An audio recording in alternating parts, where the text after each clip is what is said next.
There is a temperature at which the human body stops being a living system and becomes a biological object undergoing an irreversible chemical process. That temperature, measured at the core, is approximately 20 degrees Celsius, the point at which cardiac electrical activity ceases permanently and cellular death becomes systemic and total. What is rarely discussed, what the clean statistics of hypothermia mortality data tend to obscure, is how quickly a living, healthy, well-nourished adult human being can travel from normal core temperature toward that threshold under field conditions that most people would not even classify as extreme. The research is unambiguous, and it is terrifying in its implications. A wet, moderately fit adult in 50-degree Fahrenheit ambient temperature with a 10-mile-per-hour wind can lose thermoregulatory control within 2 to 3 hours without shelter or a heat source, not in Arctic conditions, not in a blizzard, in conditions that exist on an average spring evening across most of the temperate world, in conditions that will exist in the immediate aftermath of a grid failure, a severe storm, a structural collapse, a vehicle accident in a remote area, or any one of dozens of scenarios that emergency management professionals classify as high-probability events in a normal lifetime. The margin between alive and dead under those conditions is fire, not food, not water, not a radio signal or a rescue team. Fire. And the truth about fire, the actual scientific and practical truth that has been buried under decades of oversimplified survival mythology, inadequate outdoor education curricula, and the comfortable assumption that fire starting is a skill anyone can improvise under stress, that truth is what this is about. The mythology around fire is so deeply embedded in human culture that it has become nearly impossible to examine objectively. Fire is ancient. Fire is fundamental. Every human civilization that has ever existed has used fire, which creates the pervasive and dangerous assumption that fire starting is therefore easy, natural, and instinctive. It is none of those things. It is a precise, physics-governed, chemistry-dependent process that requires specific conditions to initiate and specific inputs to sustain, and those conditions and inputs are far less forgiving than virtually any popular survival resource will tell you. The gap between what people believe about their ability to start a fire under adverse conditions and what they can actually do when they are cold, wet, frightened, physically exhausted, and operating in real environmental conditions rather than a backyard demonstration is one of the most dangerous knowledge gaps in civilian preparedness. People have died from that gap. People have died within a short distance of adequate fuel and ignition materials because they did not understand the chemistry well enough to work with what was actually in front of them. People have died clutching waterproof matches that they could not translate into a sustained flame because they did not understand why the matches alone were never going to be sufficient. People have died because they had practiced fire starting exactly 0 times under conditions that even remotely resembled the conditions in which they eventually needed it. Understanding why this happens requires going back to the chemistry. Fire is not a thing. Fire is a process. It is a rapid oxidation reaction, a chain reaction in which fuel molecules at sufficient temperature combine with atmospheric oxygen and release energy in the form of heat and light, which in turn sustains the temperature necessary to continue oxidizing additional fuel molecules. This chain reaction has 3 absolute requirements, which are represented in the fire triangle that most people encountered at some point in basic education: fuel, oxygen, heat. Remove any one of these and the reaction stops. But the fire triangle, while accurate as far as it goes, is a profound oversimplification that conceals the actual complexity of ignition and sustained combustion in field conditions.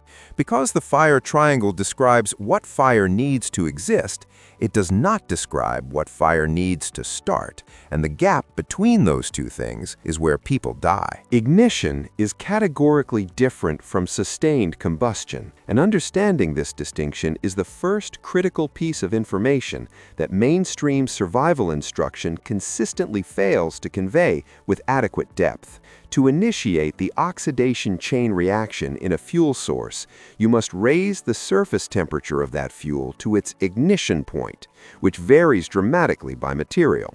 The ignition temperature of dry, fine cellulosic material, the kind of material that constitutes effective tinder, ranges from approximately 230 to 300 degrees Celsius, depending on moisture content, particle size, and chemical composition. The ignition temperature of larger wood fuels is significantly higher, ranging from 250 to 400 degrees Celsius. And more critically, larger fuels require not just surface ignition, but sustained heat application across a sufficient surface area to establish the self-sustaining combustion chain before the input heat source is removed. This is the science behind the fire-building sequence of tinder to kindling to fuel, and it is a sequence that has zero tolerance for skipping steps under adverse conditions. You cannot jump from ignition source to large fuel and expect success.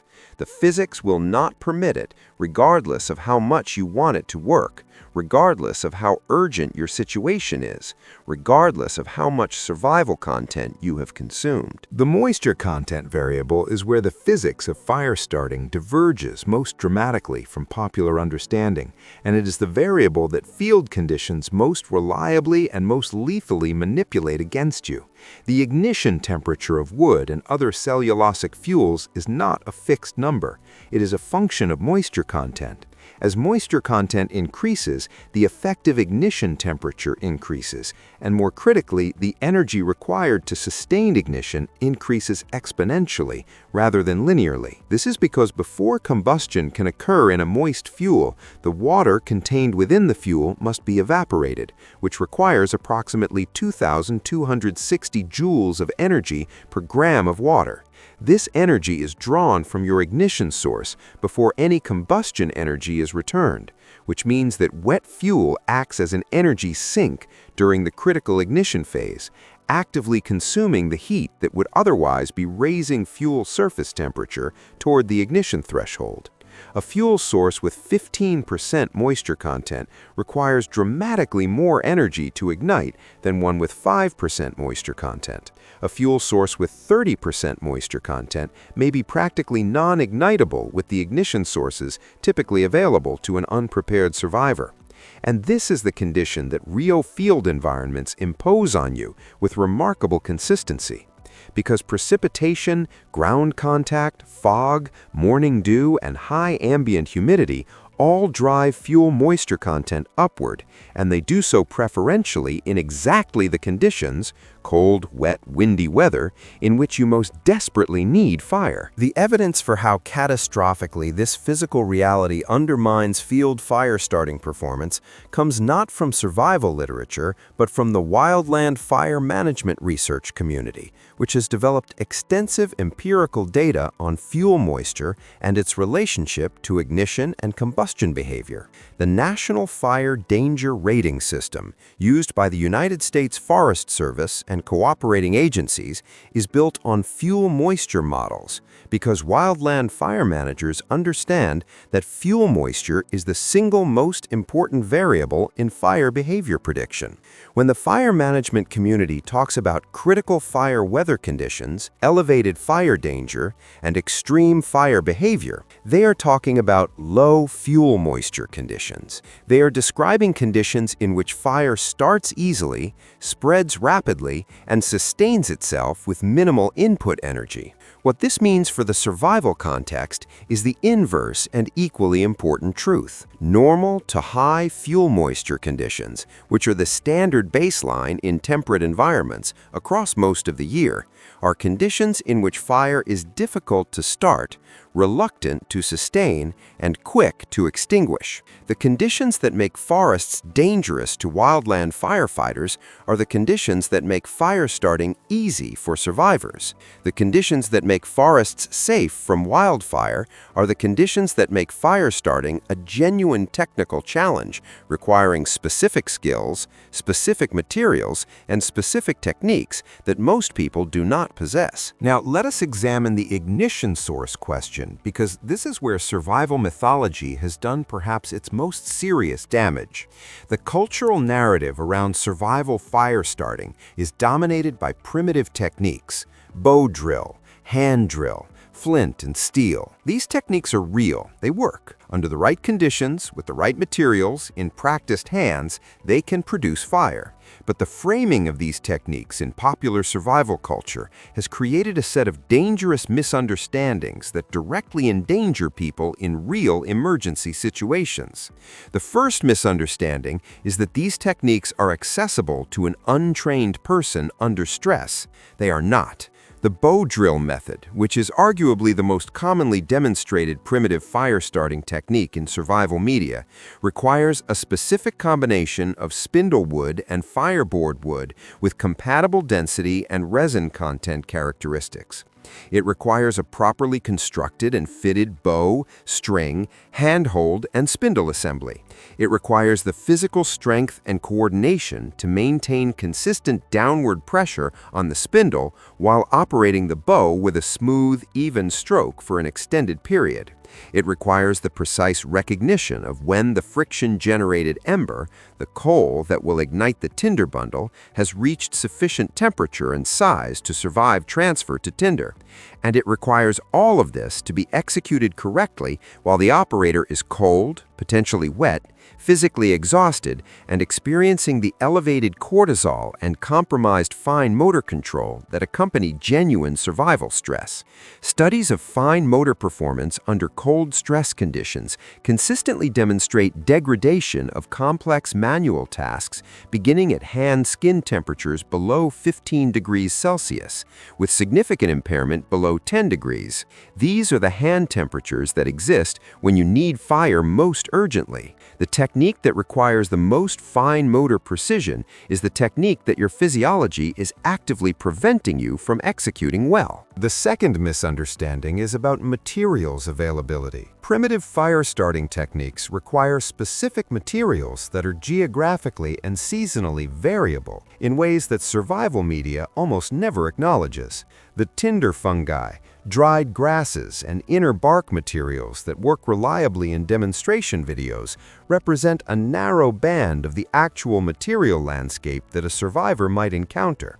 In a temperate forest after rain, the majority of potential tinder materials are saturated. In a desert environment, the desiccated materials that appear ideal may have such low density and such rapid burn rate that they cannot sustain an ember long enough for transfer to a tinder bundle. In an urban or suburban collapse scenario, the natural materials that primitive techniques depend on may simply not be present in usable form or quantity. The technique and the available materials must match, and in real field conditions, this match cannot be assumed. The third misunderstanding, and arguably the most dangerous, is the implied hierarchy of fire-starting methods in popular survival culture.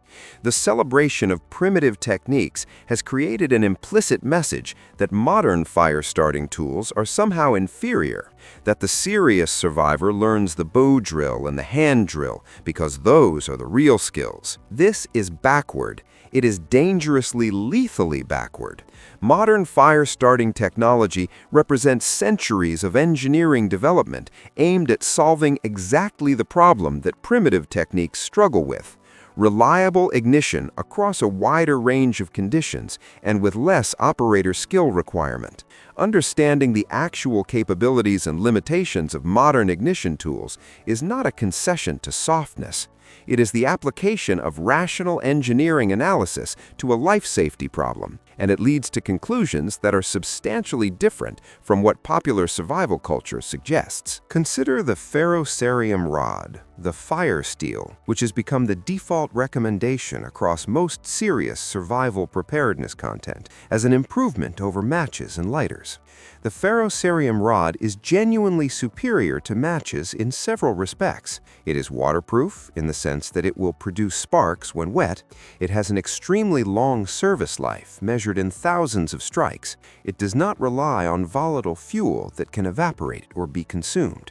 These are real advantages, but the ferrocerium rod is not an ignition tool. It is a spark generator, and sparks are not fire. The temperature of a ferrocerium spark is approximately 3,000 degrees Celsius at the point of generation, which sounds more than adequate for ignition, and it is adequate for ignition of the right material. But a spark is a momentary event. The duration of heat application from a ferrocerium spark to a given point on a tinder surface is measured in milliseconds. To ignite tinder with a ferrocerium spark, the tinder must be dry enough, fine enough in particle size, and chemically reactive enough to initiate self-sustaining combustion from that millisecond heat pulse. Under ideal conditions, with dry char cloth or dried fungal material or bone-dry fine grass, this works reliably. Under field conditions with moderately moist tinder and limited fine particle surface area, the spark produces a brief glow that extinguishes without propagating. The operator strikes again and again and again, each time with hands that are becoming colder and less functional, each time consuming time and energy that cannot be recovered, each time watching the window of survivable thermal margin close incrementally. The physics of why this happens is directly related to the ignition energy concept introduced earlier. A single ferrocerium spark delivers an enormous instantaneous temperature, but a very small total energy dose. Total energy is the product of temperature and duration. Because the duration of spark contact is so brief, the actual energy transferred to the tinder surface is far less than it appears from the temperature alone.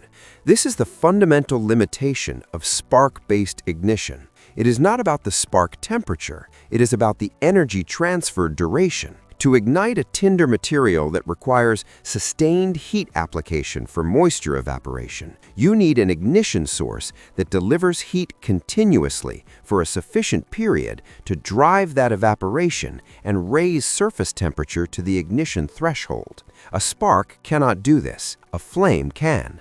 And this is the physics behind why a flame-based ignition source, properly selected and used, is categorically superior to a spark-based ignition source in adverse conditions. The butane lighter is the most efficient and capable fire-starting tool available to the civilian survivor under most field conditions, and the survival community's general demotion of it in favor of ferrocerium rods represents a misunderstanding of the physics involved. A functioning butane lighter delivers a continuous flame at approximately 1970 degrees Celsius for as long as the trigger is depressed and fuel remains. This continuous flame application provides the sustained energy transfer that is necessary to drive moisture evaporation and ignite moderately wet tinder. The lighter's limitations are real. Butane pressure drops significantly at low temperatures, reducing flame intensity and eventually preventing ignition of the fuel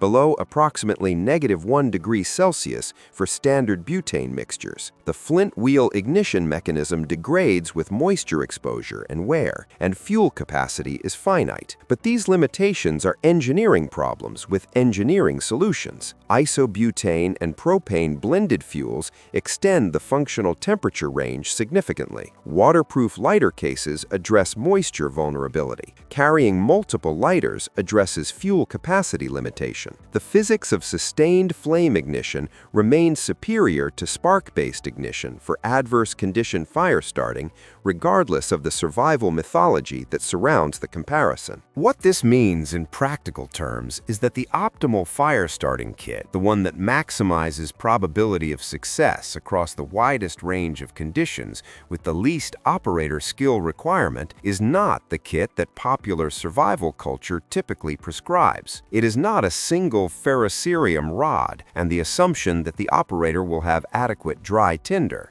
It is a layered system of ignition sources, beginning with the most reliable and ending with the most primitive, combined with a systematic approach to tinder preparation and fire-building site selection that addresses the moisture and fuel architecture problems before the ignition attempt begins. This layered approach exists in military survival training protocols, in wilderness medicine education frameworks, and in the technical guidance documents of several national search and rescue organizations. But it has not penetrated mainstream preparedness culture to any meaningful degree. The reason for this absence is not malicious. It is a combination of the romanticism around primitive skills, the commercial interests of the survival gear market, and the fact that fire starting is almost always demonstrated in conditions that are far more favorable than those in which it is actually needed. The military approach to field fire starting deserves specific attention because it represents the most rigorous real-world testing of fire starting principles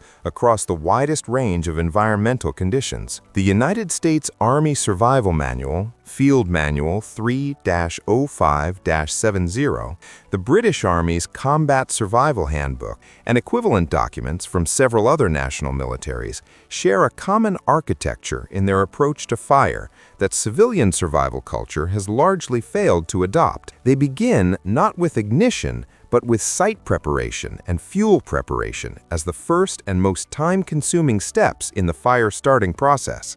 The military framework recognizes that a fire starting attempt that begins with ignition and works backward through site and fuel selection is a fire starting attempt that has inverted the probability structure of success. You increase the probability of successful ignition by reducing the variables that work against ignition before you attempt ignition. You choose a site that is sheltered from wind. You construct a barrier to prevent ground moisture from wicking upward into your fuel arrangement. You select and prepare your fuel in a deliberate sequence from finest particles to coarsest material. You protect your tinder from environmental moisture until the moment of ignition. And only then, with the environmental variables maximally controlled, do you apply your ignition source. This sequence takes longer than the impulsive strike and hope approach. It takes longer in the moment when you feel the urgency of cold and darkness pressing in on you.